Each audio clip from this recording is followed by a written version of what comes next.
Hello everyone, MarcusWolfe here, welcoming you all back to another episode of Phoenix Wright Ace Attorney Trials and Tribulations. A few days off from the last episode and my voice still cracks. It will never get past purity stage, believe you me, at this point. Anyway, yes, like I said, last we left off, we finished questioning Victor Kudo. We didn't really get any closer to proving Maggey's innocence, but we did do a very important thing. We cast considerable doubt on the previous prosecution's star witness. Now the court cannot just rely on his word alone. They need other things. And hopefully this will give us time to really think about what we need to do. Really, we just need time to figure out what went wrong. How can we find another suspect when there is no other suspect? That is the odd question that we need to ask. So, how do you think the trial went this morning, Nick? How do you think it went? I guess you're right. It did get a bit crazy. I just wonder if that killed our chances. It did get out of hand. Mr. Kudo's testimony did nothing to help. Plus, now we don't even know the identity of the waitress who laced the coffee. Yeah, all we know is what old Mr. Kudo saw. The apron straps and the ribbon. And that the victim was wearing an earpiece when his eardrum was ruptured. Talk about a terrifying case of contradictions. Well, it's time to play doctor and find ourselves a cure, right? Yeah, we gotta find one for Maggey, or she's gonna have a terminal case of guilty. Yeah, that trial really did nothing for us. Nothing. I mean, again, it wasn't a waste of time. We've proven that Victor Kudo's testimony is not as strong as everyone thought it would be. But that's it. Doesn't help. We need help. Well, Maya, I'm officially at a loss as to where we should start. Yeah, same here. Why not some brainstorming? You go first. Well, if it were up to me, I kinda want to put Mr. Kudo's testimony to some kind of use. Yeah, that's true. And we need to figure out the identity of the waitress and who the victim really was. Somehow, I feel the key to this case has got to be over at Tribulations. Well, then let's go back there and check it out. Oh, and we should drop in on Maggey and see how she's doing too. Alright, good to know, good to know. So, anything that's on your mind, Maya? Yeah, there kinda is. Huh? Well, I was kinda wondering about Zinni, or, like, what kind of person they are, what's he like? Oh, yeah, I almost forgot about that guy. I'll beat you so hard it'll feel like you're smooching the express train. Phoenix Wright? You saying that you Phoenix Wright? Cause I'm Phoenix Wright, the one and only. I don't know how to do a Brooklyn accent, so whatever I just said is gonna be what it be. It's just gonna be loud and obnoxious, that's all it's gonna be. I can't pull a Joseph Wheeler here. I can't. Yeah, actually, I think I learned a little something about my doppelganger, Maya. Huh? You did? What'd you find out? Oh, yeah. Maya was working at the restaurant when I ran into Don Fonioni. Oh my god. Well, let's just say he was such a terrible version of me that I want to sue for defamation. Just what is that guy's story? What does he have to gain by impersonating me? That is the question of the day. I mean, he looks like me by the hair, but other than that, nothing like me. Well, we do want to go to Tribulations, yes, but we have to cut through the detention center first, because apparently that's the route we're taking. So, let's see if Maggey's available. If yes, yes. If no, then later. Huh. I guess Maggie's still in for questioning. But we got questions to ask her too! Maggey! Maggey! Maya, please, keep it down. This isn't a playground. Maggey! Maggey! Oh, Maya, please never change. Please never change. It's like the unpredictableness of her sometimes. It just really is a breath of fresh air. Empty as usual. Yeah. And it's lunchtime, too. That's it. Come on, come on, come on. Hey, what? That sounds like... Oh, come on, now, just come in night, pile. Come on, I know you can. He's getting kind of worked up about something. No! Oh, that's the wrong number! Come on! Ugh. Found out what I've only netted me $4 anyway. Ugh. What a rip-off. Hey, Detective Gumshoe. What's the matter? Oh, it's you two. I was just listening to the radio, pile.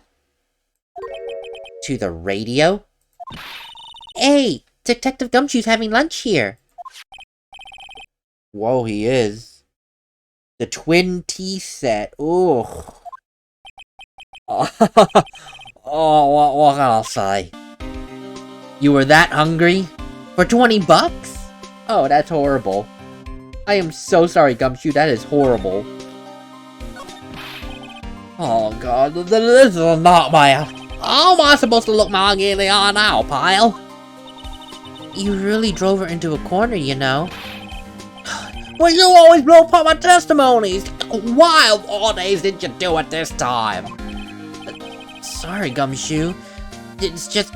Well, it's just for once there weren't any holes in it. Yeah, what happened? Usually your testimonies are like Swiss cheese.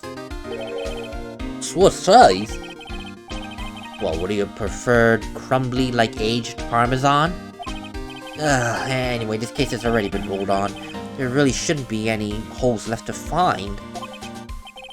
So, am I saying about you? About me, I mean. Well, how does she put it again, Nick? Yeah, I can't believe Detective Gumshoe. I hate him, sir. I mean it. I don't ever want to see him again. It's something like that. Oh! Gumshoe, Detective Gumshoe, please. I didn't mean... Why? Why is this happening? Oh my god, he's banging his head against the wall, Nick. Oh gosh, poor Gumshoe. Poor... I mean, as much as I would like to see this as funny, it quite honestly isn't. I mean, the poor guy really does care for Maggey, and here it is, this trial, just not doing anyone any favors. It really isn't. Gumshoe, so I see that you're having the twin tea set. Do you like it? Well, I never paid that much money for lunch before. I also noticed my hands are shaking. So, how'd it taste? Well, for $20, I guess. I don't know how to describe it, really. It's, kind of delicate. Delicate? You mean you liked it? It didn't taste bad to you? What's the matter with him? I guess he's thinking. What's it? I've been trying to think of the right word to describe the taste, and I just realized it's bad. That's it. It tasted bad. I mean, it's just kind of hard to admit it to yourself when you went up and paid $20 for it, you know? Maybe he should have found out about the price after he had finished eating. Hey, Nick. Maybe that's why Glenelle came here. Maybe he heard about the super fierce twin tea set. If by fierce, Maya, you mean fearsome? Anyway, that does remind me. We still hardly know anything about the guy. Well, why don't we ask Detective Gumshoe what he knows? I mean, he is here after all. Good idea. But before that, la radio, please. Please. So, Detective Gumshoe, we heard you earlier. What were you getting all excited about? Oh. Oh yeah, that's right, Maya. You said you were listening to the radio or something? Oh, that? Oh, it's nothing. I wasn't excited. Oh, come on, Detective Gumshoe. You can tell little old me. What were you listening to? Oh, nothing really. It's just like the Daily Exercise Show. Oh my god, really, Gumshoe? Oh, that's the worst kept secret. What? A psych lock? Really? Well, there's lots of chill lobster. Sure looks great. Then why are there tears in your eyes? Because it tastes so horrible. He just wants a distraction. I already know what he was listening to. I don't know why he wants to hide it, but... Why else would you be calling for an 8? You're playing the lottery, my friend. It is not something to be ashamed of. Ugh, whatever. Anyway, I do want to present to you Glenn Elg's profile, because we really know nothing about the poor guy. Oh, for the love of God, I pressed the wrong button. Oh, this is not present. My bad. Get out. This is present. I was like, why can I not do what I want to do? There we go. Oh, this guy, Glenn Elg's a real programming genius. They call him walking computer out of place where he worked. What happens when he crashes then? Does he just stop all of a sudden? He wasn't literally a computer, Maya. Oh, there was nothing between Maggey and the victim. Yeah, that is what we figured out yesterday. Hey, Detective Gumshoe, don't you have any information that's, I don't know, a bit more fun? Fun? I know. So, have you ever probably visited where Mr. Elg work yet? Might as well. His workplace? Where's that? A computer firm called Blue Screens Inc. or something like that. Sounds like a real stable company. This could be fun, Nick. Come on, let's go. But computers really aren't my thing, Maya. Oh, we'll be fine. I know all about that high-tech stuff. Kinda wonder about that, honestly. Well, it's just around the corner from this joint. You should take a look. Quite close by. Computer firm called Blue Screens Inc., huh? Why is everything within walking distance of Tribulations? First it's the park, now it's the company Blue Screens Inc., which kind of... I don't know if I would put my trust in this company, because Blue Screen, for those of you that don't know computer talk, is very bad for computers. Very bad. That's all I know, but when I hear blue screen on a computer, it's like, oh, that's horrible. Yeah, so I think it just means that the computer crashes or something. I'm pretty sure it's something worse than just crash, but always bad. Anyway, can I potentially break your psych lock? Because I think I know what you were... What's the word I'm looking for? I think I know what you're trying to hide. No, that's not what I wanted. Jesus. I'm back. Thank you. I accidentally clicked and it just like, whoop, we turned the page.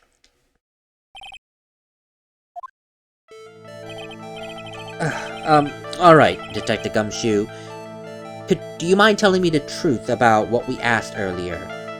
You know, what you were listening to on the radio? Well, you know it, pal. Not you're my best friend about it, I can't tell you. Huh. Well, we'll see about that, pal.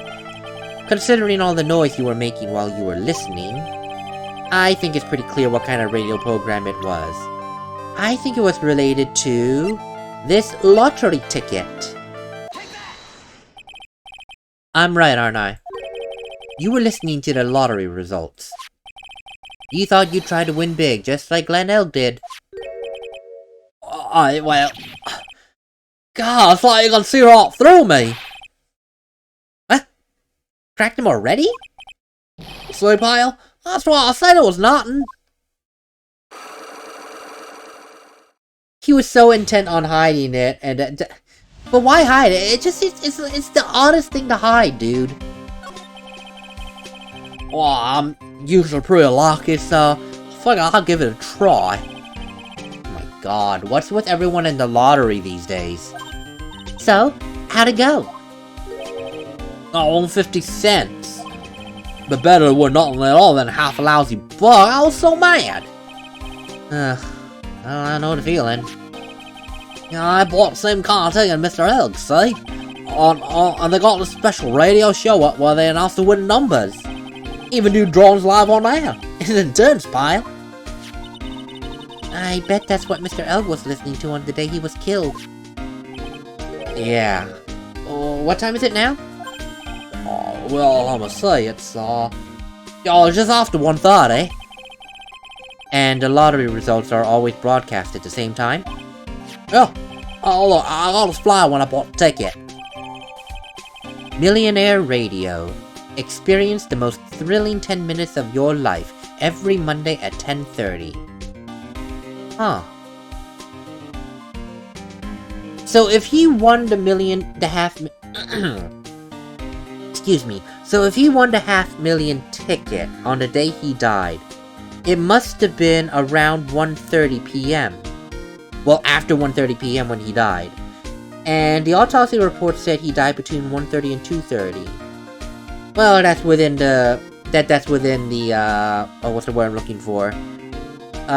Margin of error. Because, you know, you can't get an exact time of death unless you're absolutely lucky. So, yeah, that's within the margin of error for time of death. Huh.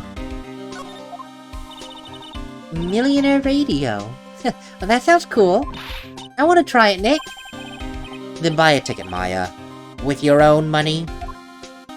With your own money. Okay, oh no, I already asked you about... Well, no, I didn't want to talk to you. Is there anything else that I can present? I don't know. I don't know. Sir, do you know anything about the prescription bag since I'm here? Oh, I never did find contents of that bag, pile. Wow, that was so horrible. I'm like... It's not even... It's like I wasn't even trying. It was medicine for Mr. Elg's ruptured eardrum, right? Yeah, found trace of his left ear canal. Must have used it while he was drubbing. Well, sure, that much. So it was recently applied. So it was applied when he was here. I mean, I really don't know. And what about the potassium cyanide? What do you think about this? Okay, yep, you did not. Yeah. You don't know anything about it. La-dee-dee-doo-doo. Anything else that I can ask you? Because I am completely lost. How about this, real quick? You know nothing. That's cool. Yeah, bye. Jean's loan contract? It was for $500,000, pile! Oh, that's well, $500,000 bills! What was he in there for? Is there really that much money tied up in... No, this is what I heard last time. Yeah, never mind. Okay, good, yeah. Bye! If I have more, I'll find you, but I have a feeling I don't have more to ask you. I can go to Blue Screens Inc. or Vitamin Square. I don't know. You know what, let's go to Vitamin Square first. I have a feeling Victor Kudo's there, and like as not, I want to clear some things up with him. We're probably going to get into a... Oh, this thing is here again. God damn it, really? Huh. I don't see any sign of Mr. Kudo. Do you? Maybe he went to buy another ton of birdseed? I was kind of hoping he would be here anyway. At least not for now. Besides, anyone sees today and I'm liable to turn into a rail phoenix. Why is this here again? Hey, check it out, Nick. I wouldn't get too close to that if I were you, or you might be in for a shock. My phony must be lurking somewhere nearby. Just imagine, A tiger loose in the city? Meanwhile, the real Phoenix is like an abandoned chick, lost in a vast urban jungle. What? Oh, don't worry. Someday you'll grow up and become a ferocious tiger too. Just don't lose hope. Why is she trying to pep talk me into becoming my phony?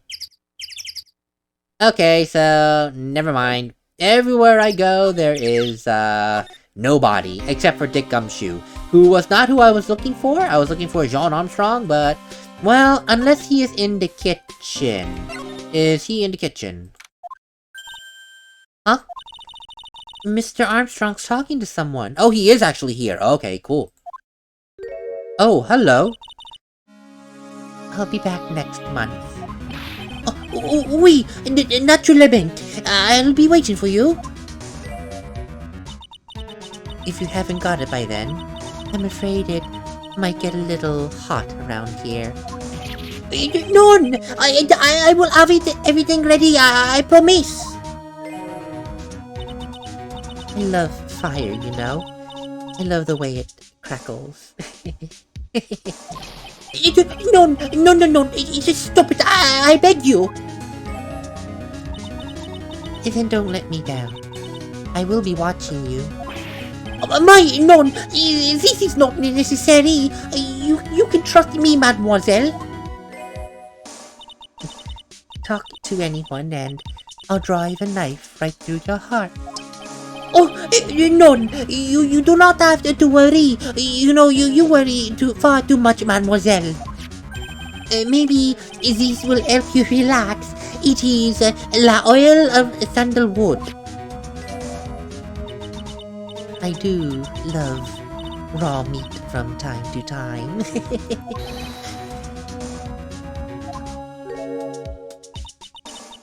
I'll be taking my leave. Goodbye. For now. That's actually... I remember I told you that she kind of has that aura of creepy Japanese schoolgirl who is just into like creepy things or is the creepy ghost. and it's like, okay, she's gonna be soft spoken like Godot. Now I gotta do a feminine version of Godot. It's like, yes, trite. Yes, trite. It's like, great. 2 versions of soft spoken. Oh, I have la shiveuse. I must rub some of my oil over my body before I become the nervous wreck. Ah, there. Oh, oui, that feels good. Oh. Oh, la la. Excusez-moi, monsieur. Oh, my eyes! Your eyes? If you have trouble with your eyes, you need this. La oil of sandalwood. Isn't this just the leftovers of what you just used? My eyes!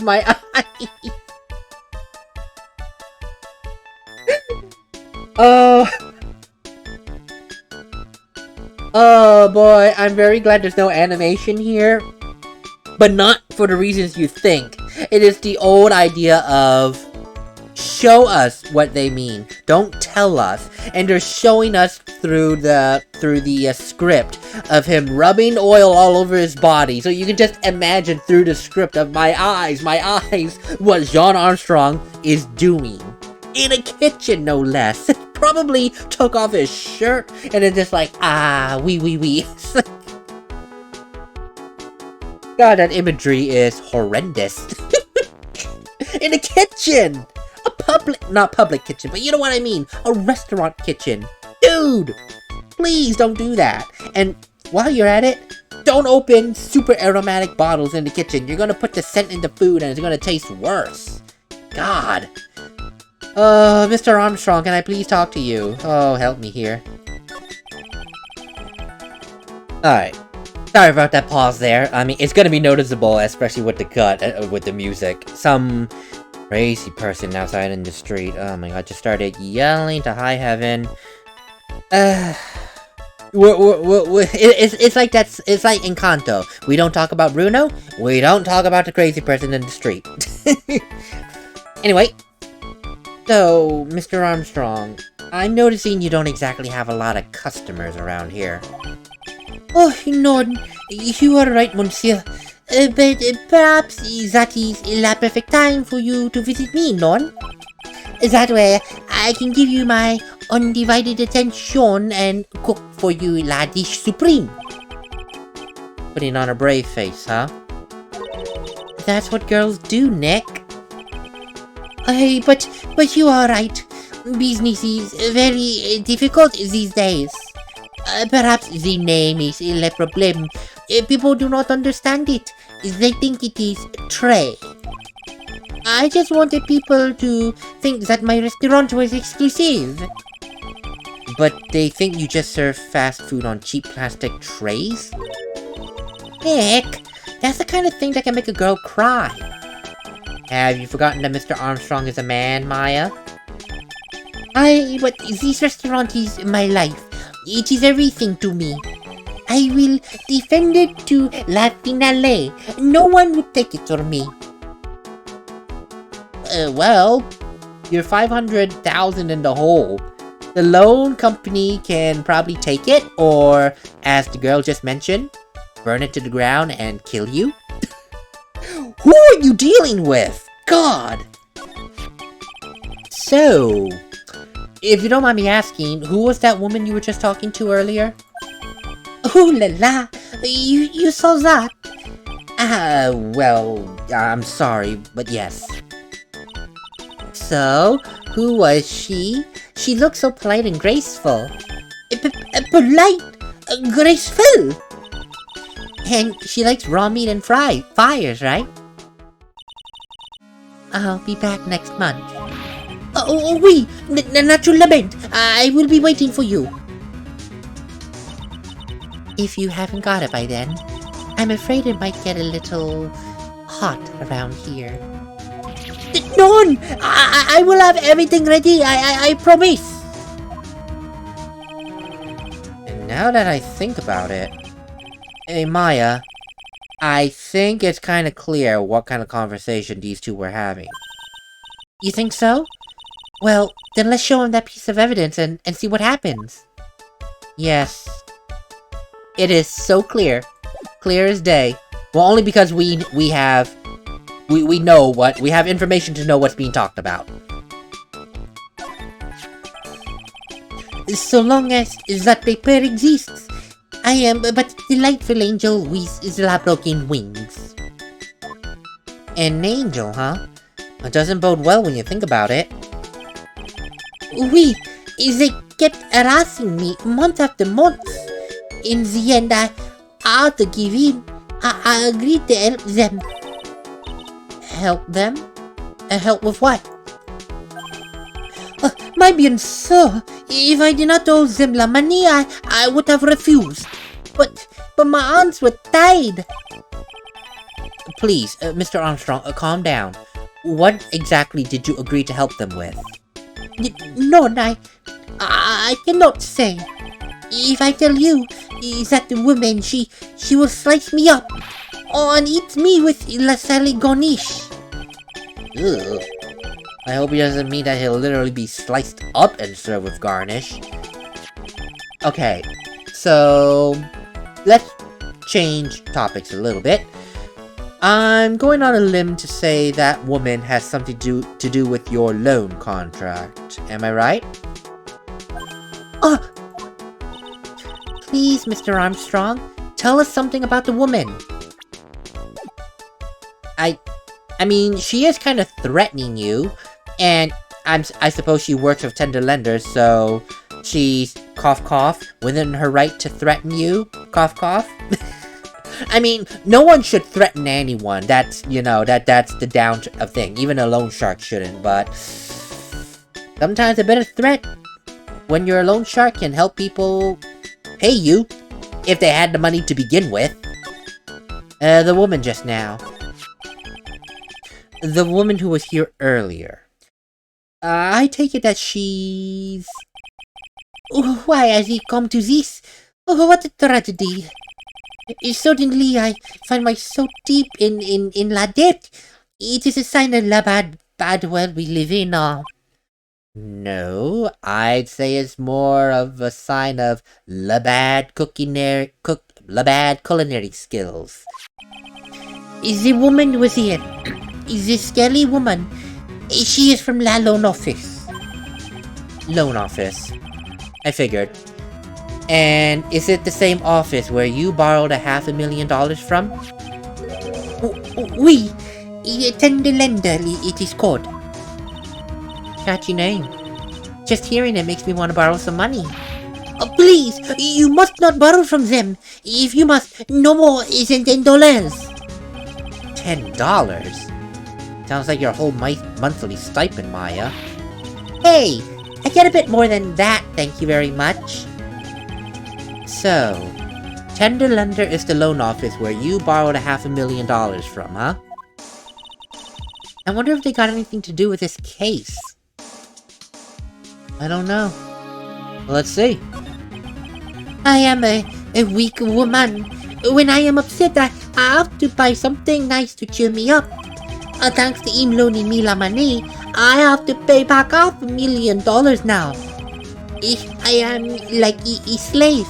I have to do everything that he tells me. Who is this he? Le tiger. The tiger? Oui, he is the manager of the Tender Lender. A terrifying man, a big city mobster. When he shouts at me, my knees are trembling and his voice is ringing in my ears for 3 days. As soon as I hear the noise of the battered old scooter he rides, I start crying. A big city mobster who rides a battered old scooter? If you don't mind me asking, does this guy resemble me in any way? Oh, no. This man has presents a most formidable personality. Although, oui, he does have la spiky hair just like you. Oui, there is a resemblance there, I suppose. Huh. Sounds like this loan office is worth checking out after all. If you want to visit the Tender Lender, it's just beyond Vitamin Square.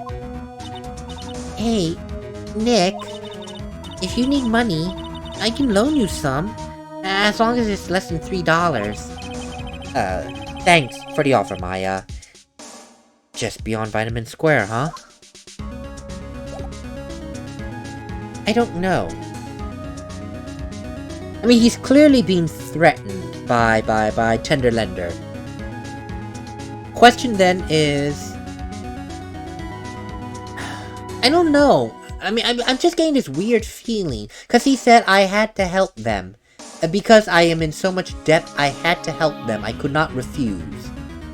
It doesn't take a rocket scientist to know that them is referring to Tender Lender. But what did he help them with? Or what was he coerced into helping them with? That is the question. I don't know. Well, I'm gonna head back to the precinct now. We got a big meeting starting up in a bit. About Maggie's case? No, that's pretty much wrapped up now. There's another big one going down at the moment, so it has been pushed aside. Okay, well, we'll see you later then. Bye.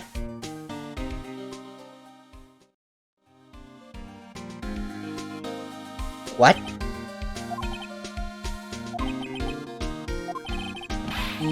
You'd better get going, detective, or you're gonna be late. Actually, I am. Well, I kind of got a favor to ask, if you don't mind. It's kind of a big one. A favor? Yeah, it's for, well, it's for Maggey, actually. I was kind of hoping you'd give her this for me. What is it? It's a lunchbox. I got up early so I can make it. I've been real worried about her, you know? She looked like she lost a lot of weight. Detective Gumshoe. How many weenies are in here? There's not a person on Earth who could down this much meat. You think? Well, I happen to love weenies. I just can't get enough of the tender juiciness. So, what you give it huh? To me, I just don't like it, so please say you will, pal. I can't exactly say no now, can I?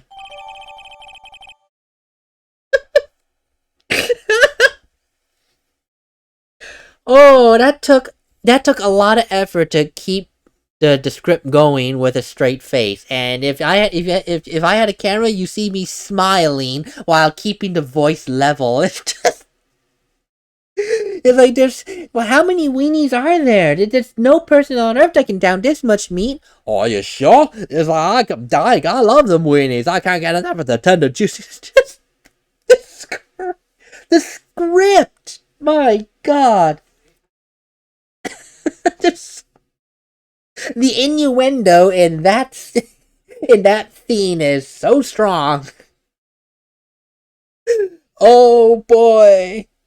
Gumshoe's lunchbox, a tenderly handmade lunchbox, fills the stomach with love and, oh my God, plenty of weenies. Why is that a description?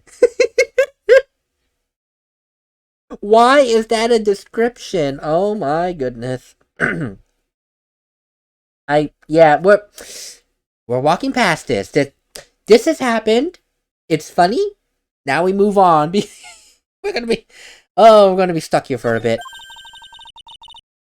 Well, maybe I'll eat it myself if I get hungry. Alright, don't forget, okay? I'm calling on you to give that to Maggey.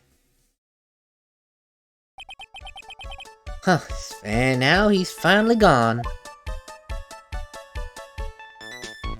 Really? Gumshoe's lunchbox. Okay, I'm sorry. Oh boy. Really, it was an effort to keep the whole script to keep the whole script going. Like, oh well, I just love weenies. I can't get enough of that tender juiciness. Without laughing. Oh my goodness. Oh, I love this game. I love this game. And kudos. Oh wow, kudos. Haha. But no, for real. Like, kudos to the translators for actually, coming up with such witty dialogue. I mean, that's. Whether you're creating a script in the language it's intended for, or you're translating.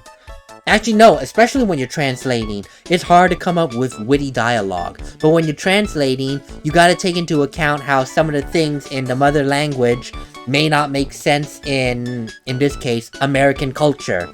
So, really, great job on the translators for making this dialogue very witty and keeping it I don't know if that's how it was portrayed in Japanese, but I'm sure the spirit of the script is there. I really, this is one of those times I wish that I was able to learn another language. I suck at learning languages. I'm good at pronunciations, I just suck at languages.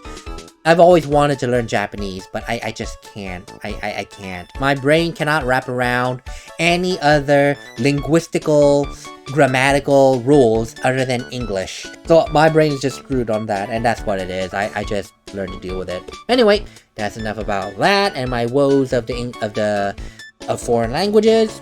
We're gonna take a break, and in the next one, we have many things to do. We can go to Tenderlender, we can go to Blue Screens Inc., we can go see Maggey.